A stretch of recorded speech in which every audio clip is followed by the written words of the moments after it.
میرے پیارے ساتھیوں، آج پاک دامن مردوں اور عورتوں کو تلاش کرنا مشکل ہو رہا ہے۔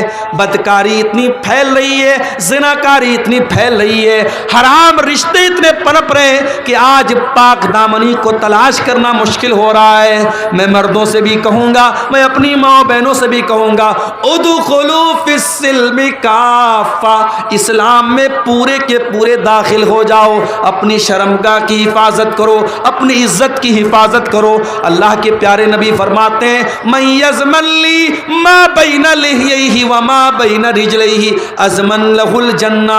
دو چیزوں کی گارنٹی دے دو، ایک زبان کی گارنٹی دے دو، ایک شرمگاہ کی گارنٹی دے دو، میں تمہیں جنت کی گارنٹی دیتا ہوں۔ اللہ کے پیارے نبی یہاں تک فرماتے ہیں کہ ہر انسان کے مقدر میں زنا کا حصہ لکھا ہوا ہے۔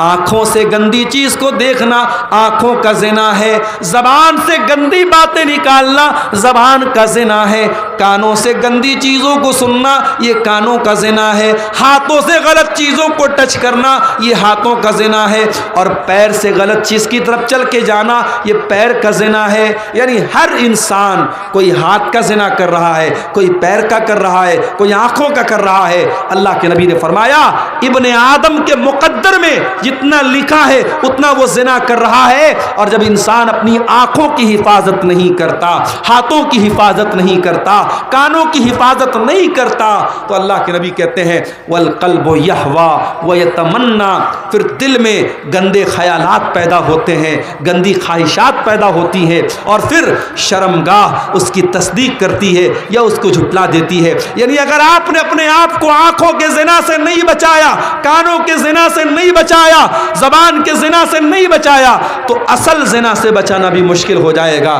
میرے نوجوان بھائیوں، آج سب کے ہاتھ میں موبائل ہے، سب کے ہاتھ میں سوشل میڈیا ہے، سب کے ہاتھ میں انٹرنیٹ ہے۔